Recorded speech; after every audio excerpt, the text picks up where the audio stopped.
Well, Dane, if football season's going to end, at least it ends on a high note. And really, what else could you want from a national championship game than what we got on Monday night? The Indiana Hoosiers cap off a perfect 16-0 season. They down the Miami Hurricanes 27-21. But I'll just be honest. I thought Miami would hang, and their defense gave them a shot to hang all through the playoffs. I don't know if I thought Miami would be driving to potentially win in the final minutes. It was that good of a game. And like I said, if this is our last college football until August, what a way to go out. What a way to cap this season off, man. I didn't disappoint. Just an instant classic. And I mean, I was shocked when I got the text from you saying this is a better team than the 2019 LSU squad. I never said that. Hush. I was shocked when I received that text. But no, seriously, that LSU team was better on offense, but this might be the most impressive national championship team that I've seen in my lifetime. Not the best, but just the most impressive to do what they did over the last 2 years as a collective from a coaching staff perspective, and then to go through the regular season 12-0, and then you knock off Ohio State, Alabama, Oregon, and Miami, 4 straight, to win the national title is just, to me, it's as impressive as we've seen a performance from a team. And I say team because it's not just, they had the Heisman winning quarterback, but the run game, the offensive line, the defense, the special teams, it all factored in at every point this season, especially this title game. So it was just a lot of fun to watch. And I mean, shoot, where do you want to start? Because you were right about this Miami defense hanging. They did not give Mendoza any time to throw the ball. The O-line was hanging in there, but they were getting beat up. Even like Elijah Surratt, who's been such a big weapon for them all season, he had a pretty quiet game, had that one drop that I think it was on 3rd down. Omar Cooper made some plays. I think, by the way, Omar Cooper, he deserves more love as like a top 40 guy, as like if you're going to list the receivers in this draft, I think it's a pretty short list before you start making the argument that, okay, Cooper's next, or like, he belongs in this tier. And then Alec Pierce, Charlie Becker was awesome too. Like just making plays, those back somewhere shoulders. Like starting with the Big Ten title game, Fernando Mendoza was like, man, if I just give this guy a shot, he's going to turn a 50-50 ball into an 80-20 ball. Like I felt like every big moment where Indiana had to have it for the last month and a half, odds are it's a Charlie Becker ball. And I can't say I blame him. The only reason we really saw him this year was because Surratt got hurt for those couple games, and so Becker had to step up, and boy, did he. Enough to the point where Indiana was like, all right, we have to keep him out there. We cannot, all right, Surratt's back, great. We cannot take Becker and remove him from this offense. And, we saw that pay off in the Big Ten title game against Ohio State. And by the way, he is not draft eligible for those listening and wondering. So we'll hold off on a deep dive on him. But Indiana probably doesn't win this title without him, which is crazy to say. And then have to mention, obviously, that 4th and 5, tremendous play call, the individual effort by Mendoza, just an awesome, legendary type of play that it wasn't in the final minute, it wasn't like the last play, but it was late enough in the 4th quarter where it just felt like this is a statement type of play that we're going to remember for a long time. So, yeah, it's not shocking. It's not groundbreaking, but that's what's going to stick with me, and that's where I would have to start. And I said it before the game. It's not fair to anybody to compare the talent levels across eras. Like, this is just a new time in college football where, like, comparing rosters is pointless. But this Indiana team, man, it was a little bit harder than I thought it would be, if I'm being honest. But, like, the resolve that they had, and that sequence where Curt Cignetti makes the call, and he's like, we didn't come this far to come this far. We're punching a touchdown in right here. Screw your field goal. And then for Fernando Mendoza, again, he's a goofy white guy. I mean, listen to his interviews after the game. And I think, people try to paint him that way. That dude has plenty of athleticism, plenty of grit. He's getting beat to hell by Rueben Bain and Akheem Mesidor all night long. He gets hit behind, like at the sticks, gets over the line to gain, and then like just will not be denied the end zone. That right there. I mean, I was sold on Mendoza as the number 1 overall pick anyway, but that moment I was like, get this guy on my team. What a freaking warrior. Are you kidding me?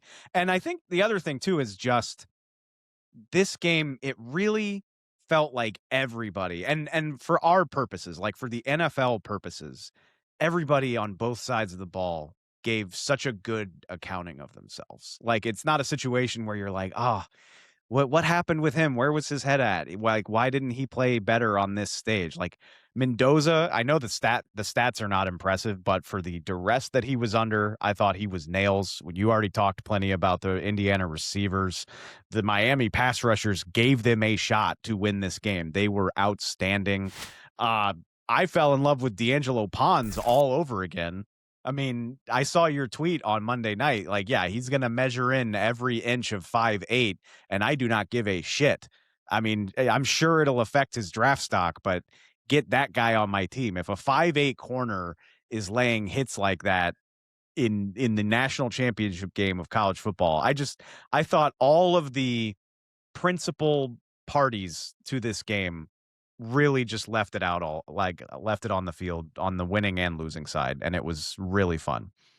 I've never used the word baller in a scouting report. It's too ambiguous. It's kind of lazy, but you know it when you see it. And Pons is a baller. And like, he was targeted 6 times in this game, gave up 1 catch for 6 yards, 3 PBUs, 0 flags. There were a few borderline plays there where, his aggressiveness and his physicality, you could have argued maybe there was a penalty there, but they weren't called.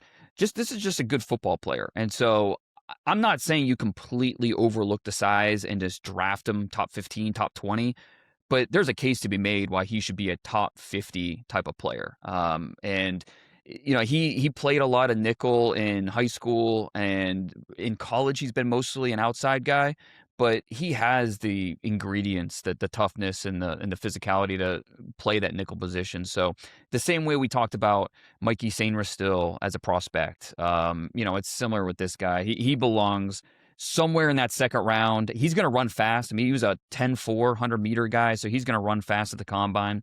So I'll be pretty surprised if he doesn't get somewhere in that second round.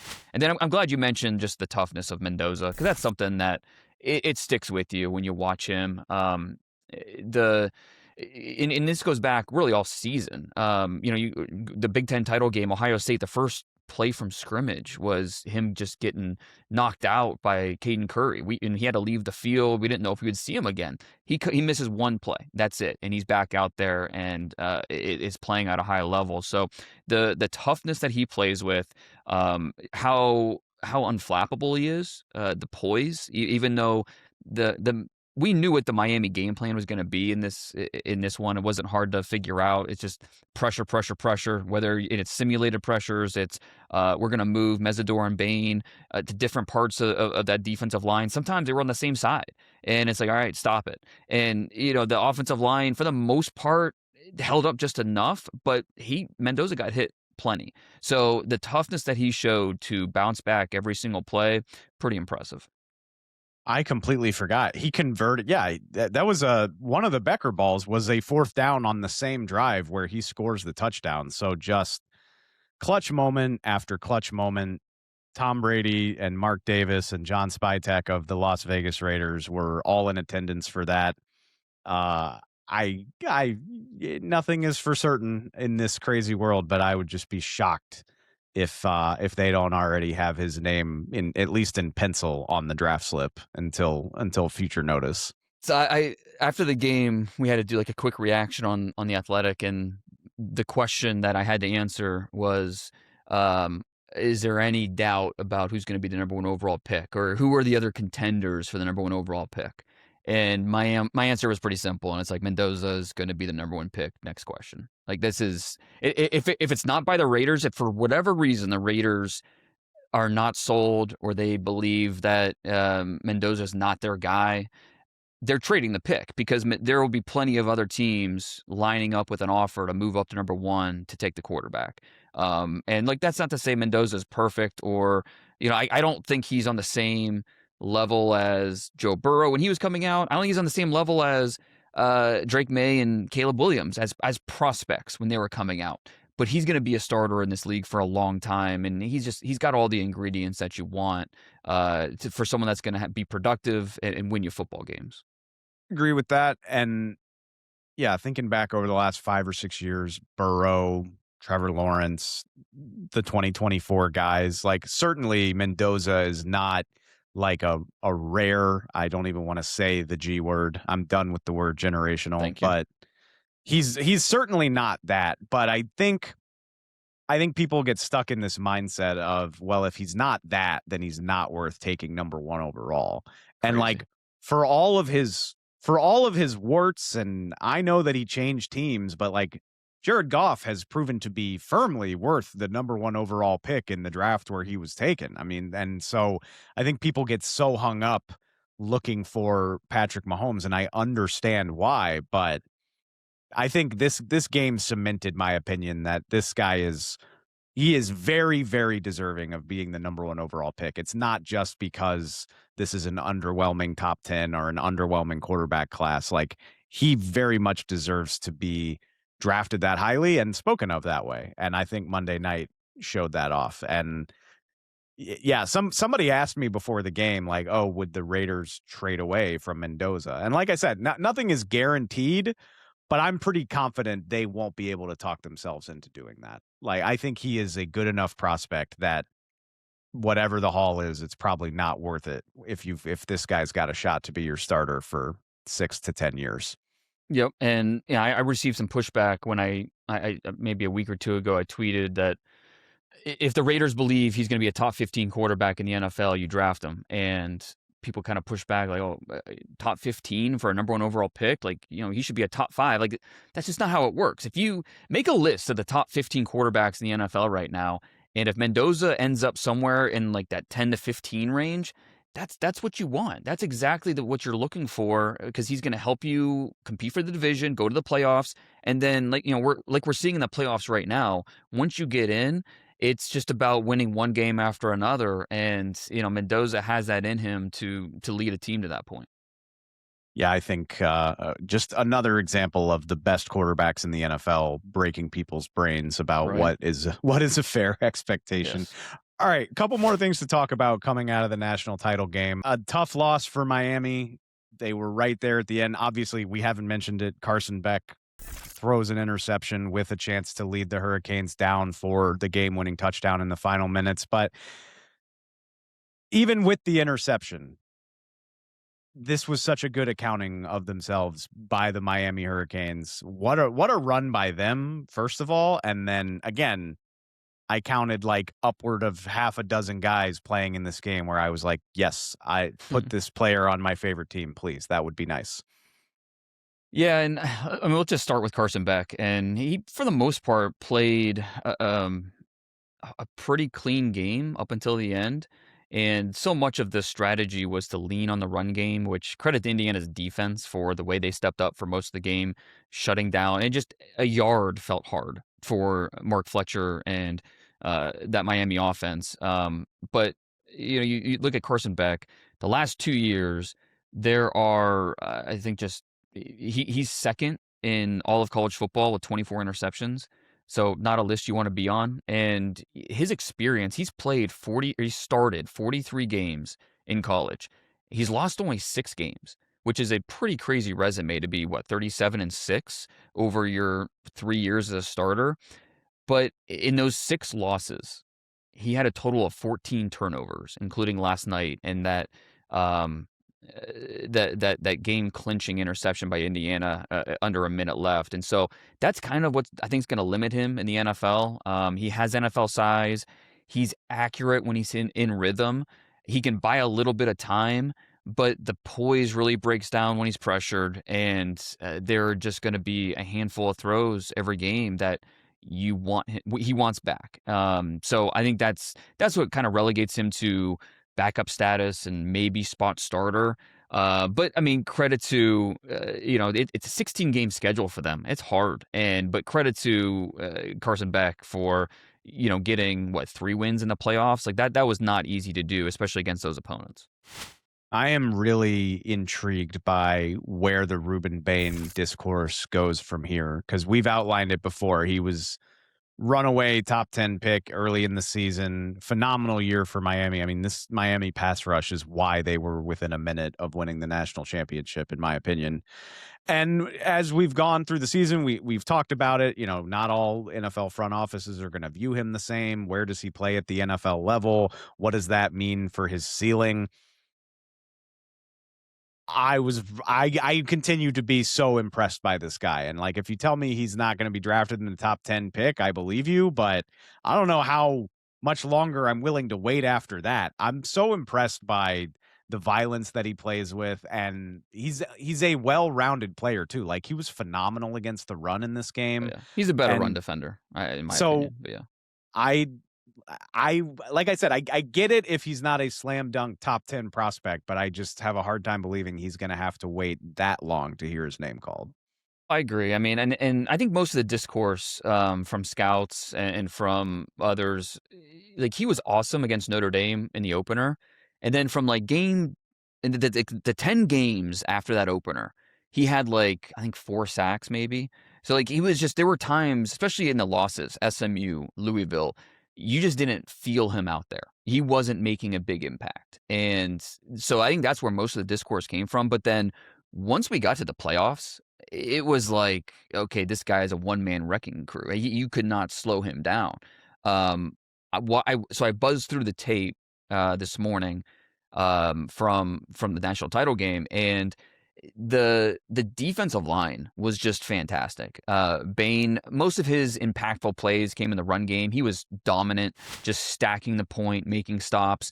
Mesidor was awesome rushing the quarterback. He had, I think, 4 or 5 pressures where it was just tough to slow him down. Ahmad Moten at defensive tackle, he had 3 or 4 big time plays that were just drive killers for Indiana. A few times he just undressed Pat Coogan at center. So we expected the Miami defensive line to play at a high level. They didn't disappoint. So we know Bain and Mesidor are going to be in this draft. They were both in my first round mock draft. It'll be interesting with Moten because he's a junior, and I know talking to scouts, they expected him to go back. The way this season ended, I don't know. We'll have to wait and see how that ends up. But yeah, the defense as a whole was flying around, hitting, playing hard. Jacoby Thomas had some big hits. The linebackers played well for the most part. So it really felt like it was 2 really good, the Indiana offense versus Miami defense. It really felt like 2 really good units going at battle. And I guess this is worth saying if you're new to the draft process, and maybe the championship game is like the first college football you watch this year. If you're wondering why we're not talking about Malachi Toney and Mark Fletcher, they're not expected to be part of this draft class. Malachi Toney had the season he had as a true freshman, which is just going to put all eyes on him for the foreseeable future. 109 catches, 1,200 yards, and 10 touchdowns for the Hurricanes as a true freshman. And then Mark Fletcher opted to return to school. So Toney and Fletcher, I don't know for sure who's quarterbacking the Hurricanes in 2026. Last time I checked, they were making a run at Darian Mensah. Sure sounds that way. We'll see how all that goes, but whoever quarterbacks we'll see with the Fletcher. Canes. I'm interested with Fletcher because I know he technically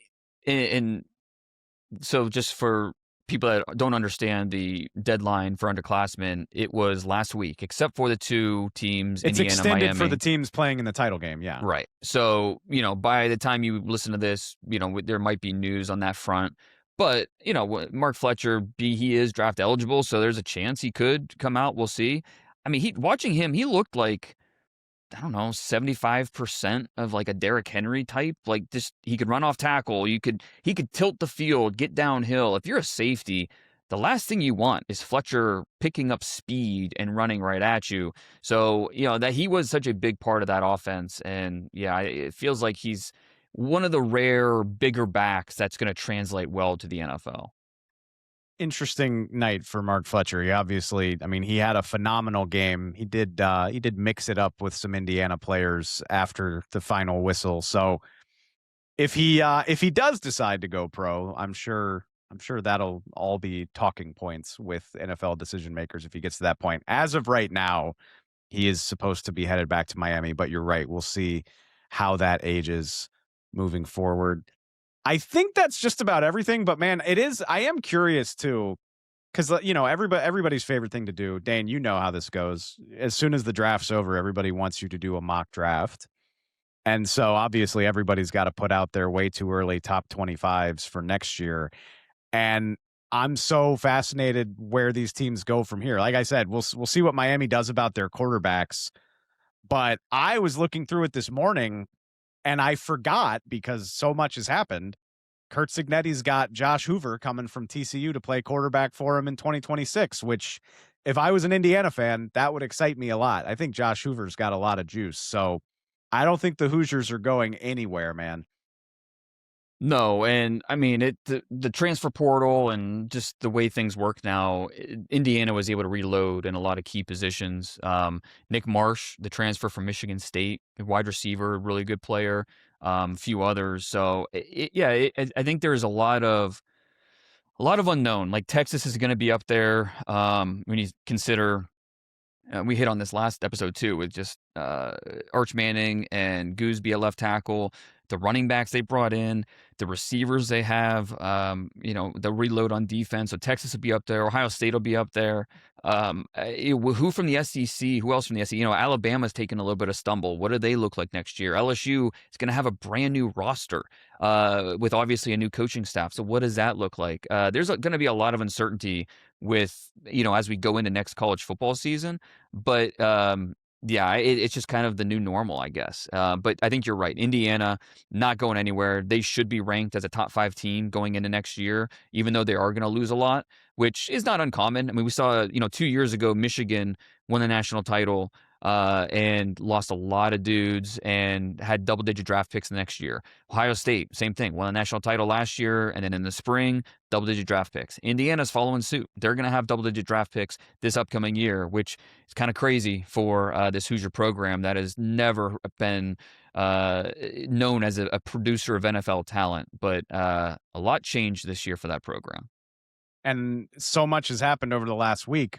I forgot. Dante Moore officially stayed in school. We did the last show right before he opted to stay.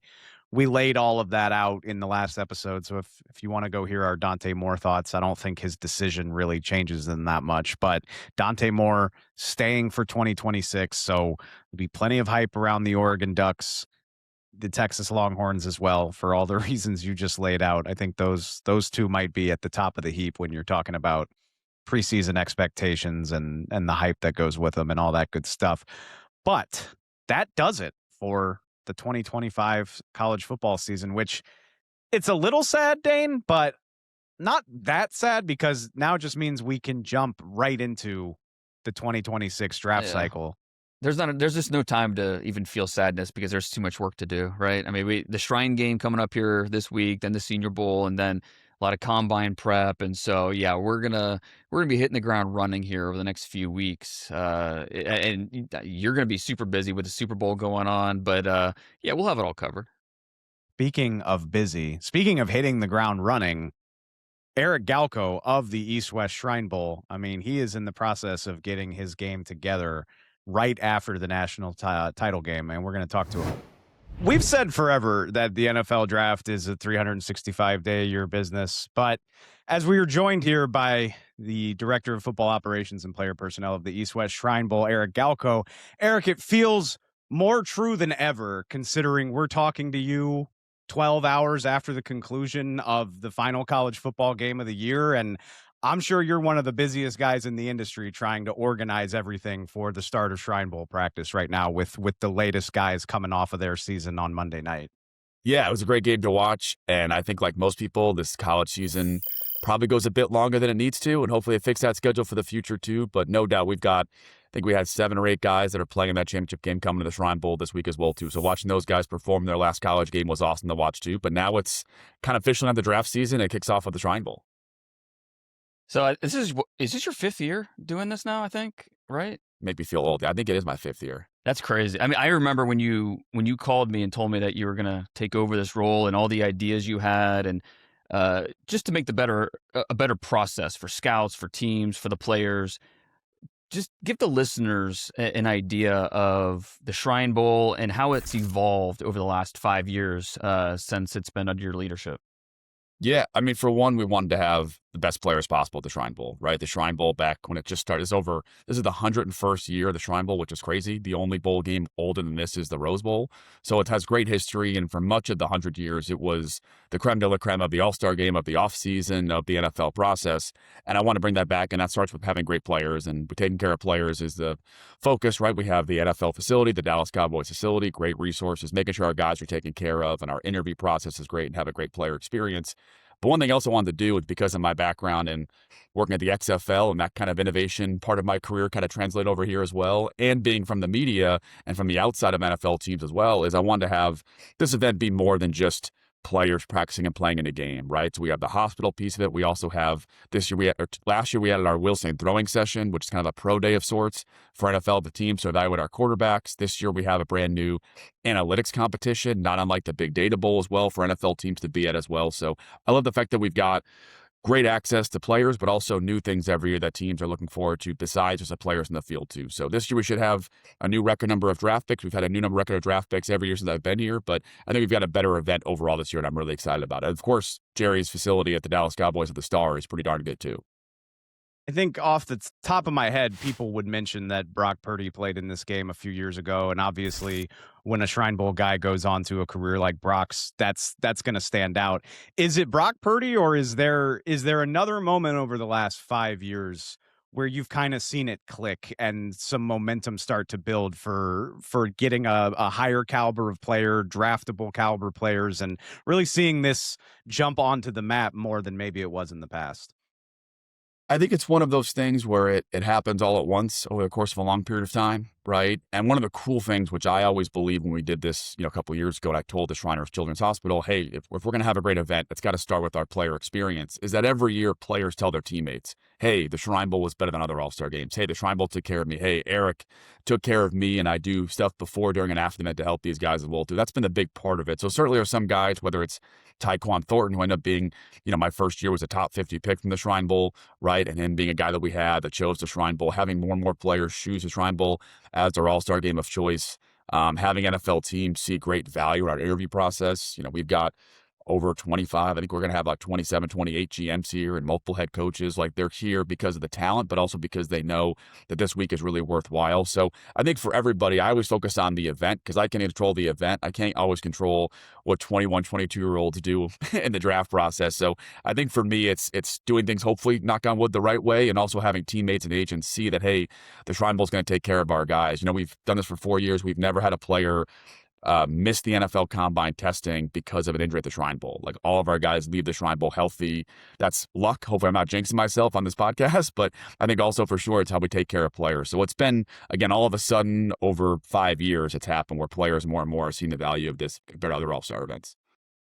One of the values of a setting like this is a chance to see a prospect in a different role, a different position. And, I think look at Harold Perkins from LSU, one of the best pound-for-pound athletes in this draft class.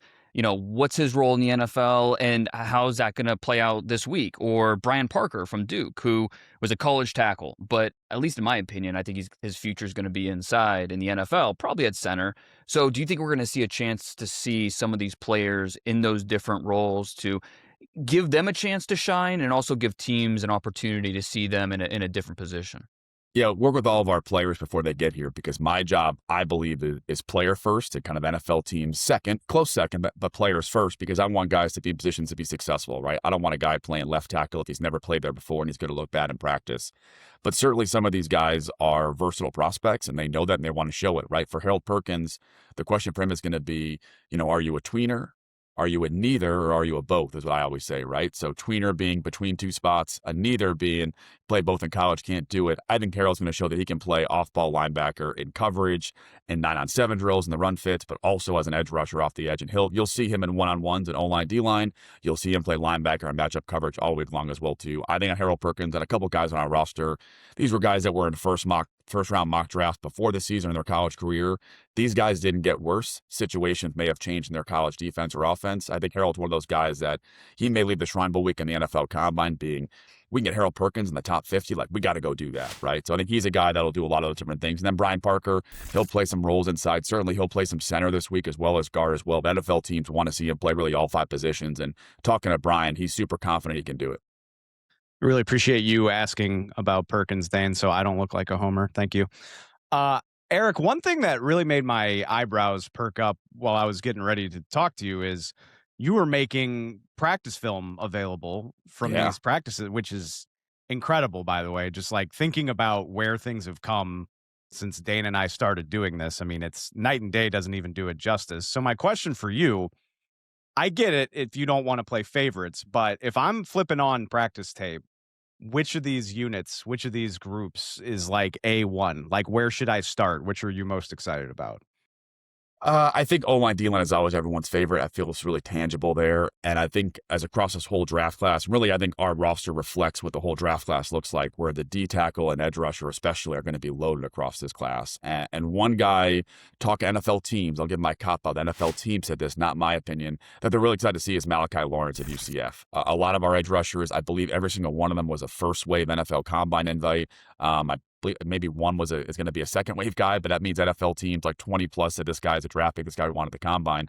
But Malachi Lawrence is the one that really since midseason, I started having not just area scouts, but as Dane can attest, like directors and assistant GMs who shouldn't be watching all these players in season are like, do you know Malachi Lawrence? We've got these kind of grades on him. And he's the one guy of this edge group. I expect most of our edge rushers to be drafted at somewhere on day 3, and the draft process will determine that.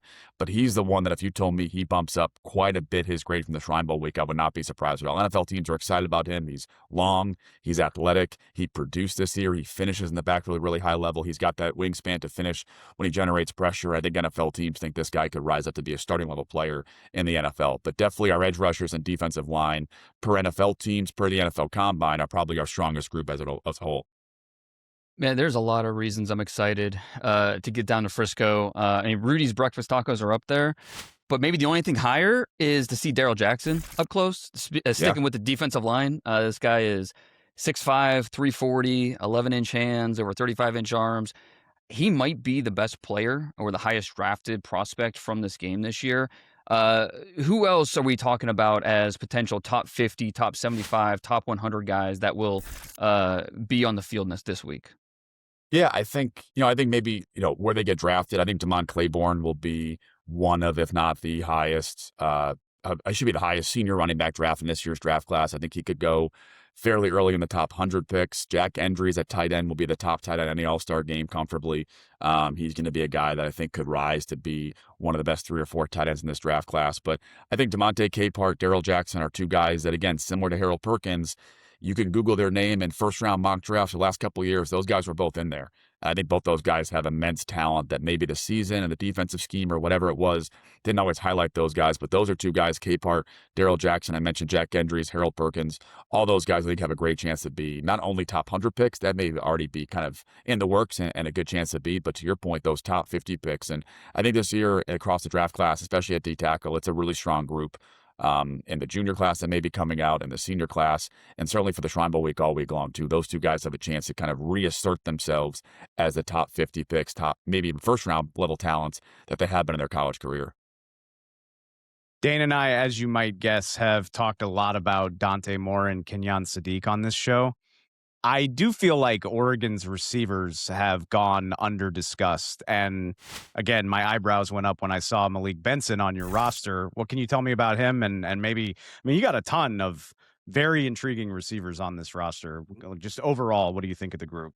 Yeah, not trying to use the NFL Combine to validate how good of scouts we are, but all of our receivers are first wave Combine invites as well, too. Malik Benson being one of them. And he's a guy from West Coast scouts that was like, hey, they use a lot of receivers at Oregon. They had some turnover. They use a tight ends and a lot of running backs. But oftentimes, a lot of West Coast scouts were excited about Malik Benson because he was a transfer. So the West Coast scouts didn't really know who he was coming into the year too much, other than kind of doing summer visits. And he had a time at Florida State that maybe didn't go as well as his talent could indicate. But he's a guy that the Oregon offense trusted quite a bit. Dante Moore trusts quite a bit on the perimeter as well, too. And really good feedback from NFL teams on him as well. And he's had a long season at Oregon. And I said, hey, you should want to come to the Shrine Bowl and still practice. He said, absolutely. He wants to kind of compete with our great DB room alongside our great receivers and solidify himself as one of the better senior receivers in this draft class. So no doubt he was trusted at Oregon and a loaded receiver room. And again, for a guy that transferred, he's got Southeast scouts that know who he is and like the film from his time at Florida State. He's got West Coast scouts like the film as well. And I think when he leaves the Shrine Bowl, those 25, 26 GMs that are here will like him too. I'm glad you mentioned Jack Endries, but I mean, this entire tight end class overall in this draft is pretty deep, and I think that's reflected on your roster. Guys like Jaron Kanak from Oklahoma, who, we're talking about day 3, but with what he brings on special teams and what he brings as a sub-package player, like he's going to play in the league for a long time. Hopefully, Riley Nowakowski, Indiana, national champion, we see him there. To me, tight end is one of the deepest positions this year. What do you think about this position, and who are guys that are going to shine? Yeah, it was easily the hardest position for us to decide kind of where the tier line was. And there were guys that are coming to the Shrine Bowl, some guys that we, are not playing in any All-Star games, guys like Eli Stowers, who's from Denton, Texas, hoping to have him come to the Shrine Bowl too. But I think he kind of viewed no All-Star games as the best path for him. But all of our guys I'm really excited about for all different reasons. Jared Kanak is a guy that's a first-year tight end, played some H-back for Oklahoma, was a big part of their offense as a receiver, despite being the first year doing it. He's going to test well at that position. I know some teams are excited to see him doing some H-back stuff at the Shrine Bowl as well, too. Bauer Sharp, again, Oklahoma was a great player there, goes to LSU. Offense is a great fit for him. The NFL team really like what Bauer Sharp brings. Seydou Traore is going to be an international pathway program player. NFL teams see him as kind of a bonus practice squad guy if need be, but he's going to test really well at the Shrine Bowl with Zebra data that we have tracking as well as the NFL Combine. But one guy you did mention, I think, two guys is Dallin Bentley and Eli Raridon from Utah and Notre Dame, respectfully. I think those two guys are the two that have more top 100 grades from NFL teams, maybe people think right now, and even a strong tight end class. Those are two guys in very different ways. Bentley more of that move tight end, Raridon that traditional wide. NFL teams like a lot. But you nailed it, Dane. Across the board, again, I'd be shocked if all of our tight ends not only were drafted, but all in the top 5 rounds. And I think NFL team to this tight end class is very, very deep. I really love the cross section that you got of quarterbacks, because I just think there's a different reason to be interested in all of these guys. Like Cade Klubnik, I think would obviously be the major headliner to somebody that follows the draft. But on down the line, from what Haynes King did for Georgia Tech, Mark Gronowski at Iowa, Baron Morton probably looking for a chance to put a better impression on tape after his exit from the playoffs. Just there's a lot of quarterbacks that are interesting for a lot of different reasons. What's your thought on them? And also, I assume a game like this sells itself, but what are those conversations like when you're trying to get a quarterback to come show off in Frisco?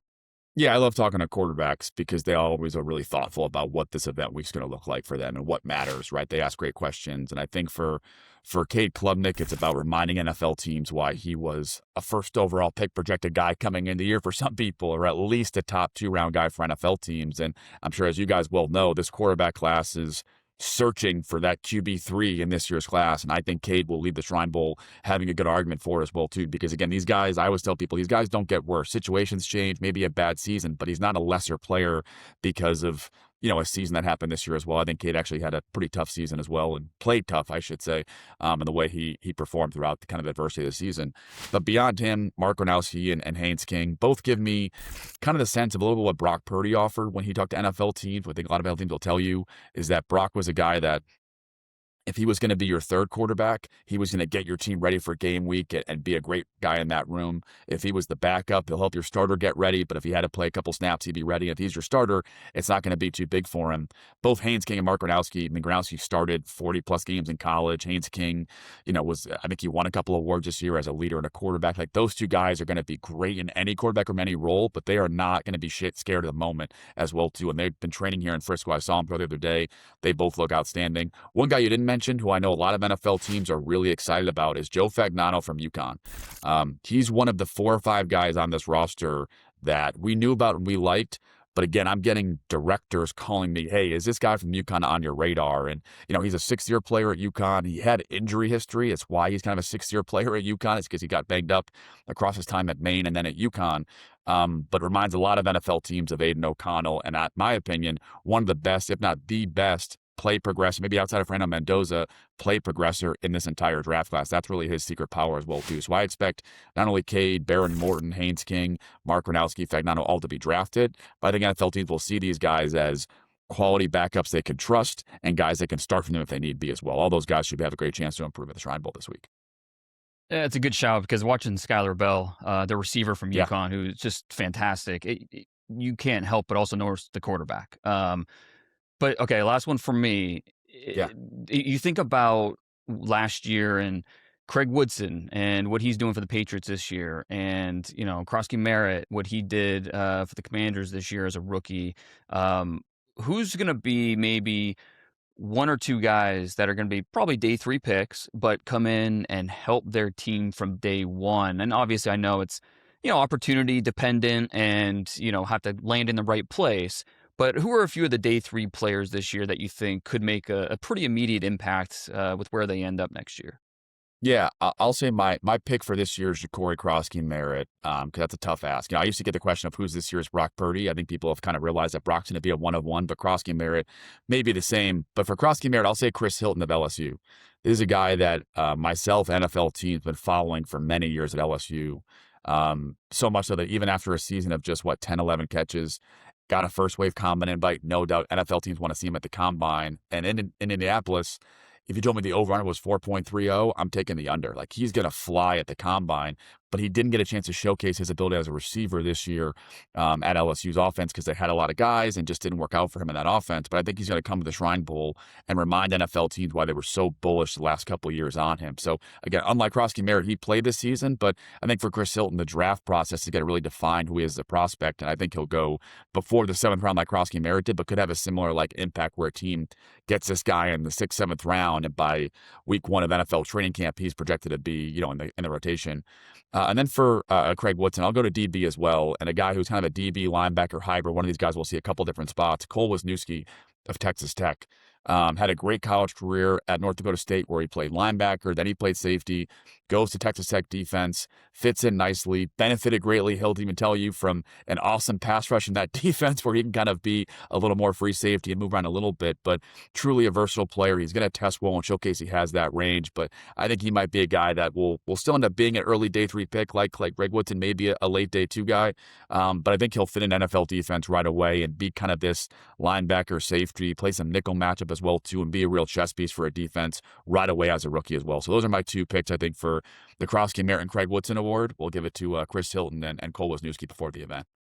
Let the record show that y'all are bringing up the LSU players, not me. But since we're talking about it, Xavier Thomas, who's also on your roster, he is a player. So yep. LSU, a lot more talent than their record might indicate. Last one for me, Eric, before we get you out of here. I know you're busy, and that's my question, really. Like I alluded to at the beginning, I mean, it is a process putting this together, and I'm sure the transfer portal doesn't help with that as guys decide if they're going to pursue eligibility or stay in school, and you're juggling if guys from the national championship game are going to make it down and what they're going to do. When does this week, I assume it never slows down, but does it get to a point of better manageability at any point this week, and when does that happen?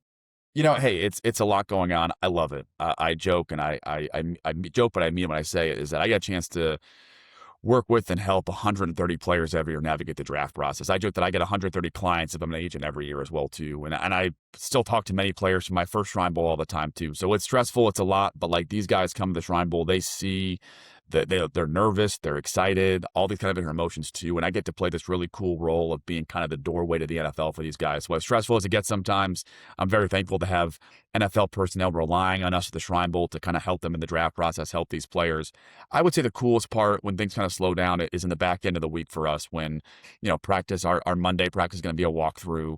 And really Monday and Tuesday, these players will relax a little bit, feel more comfortable, feel more confident, but also get a chance to meet our patients, our patient ambassadors from around the country for Shriners Children's. A lot of these players don't always appreciate before the event and during the event that just their presence and being here and the attention that it draws from media like you guys or fans that come to the game or their families really does so much good work, not just for raising money and awareness for Shriners Children's, but really empowering these patients all around the country to say, like, that's my game. I'm a football fan. I'm watching it from my home or a hospital bed or whatever else and saying, hey, like, these players are representing me out there. And these players got a chance to relax a little bit and see that. It just kind of brings this moment full circle that this is an all-star game. These guys are being celebrated for their college career. It's not just a job interview, but a chance to reflect and appreciate what they've gone through in college, what their success means in being here, and how they can really be celebrated a little bit too. So it's always fun the back end of the week when these guys are loose here. They know me, we're joking around, whatever else, but they also see that, hey, the Shrine Bowl is for a purpose bigger than just them or any of us as well too. And they kind of realize that their presence and their ability as players is going to have a big impact beyond the football field too. So that's always the best part and kind of how it becomes full circle for us. It's going to be a fun week and a very rewarding one for a lot of different reasons, I'm sure. Eric, we really appreciate the time, man, and have a great one. I hope it goes fantastic, and we'll talk to you soon. Appreciate you guys. Thank you. See you in a few days. See you. Yes, sir. Thanks for watching. Follow the Athletic Football Show wherever you get your podcasts, and don't forget to subscribe on YouTube.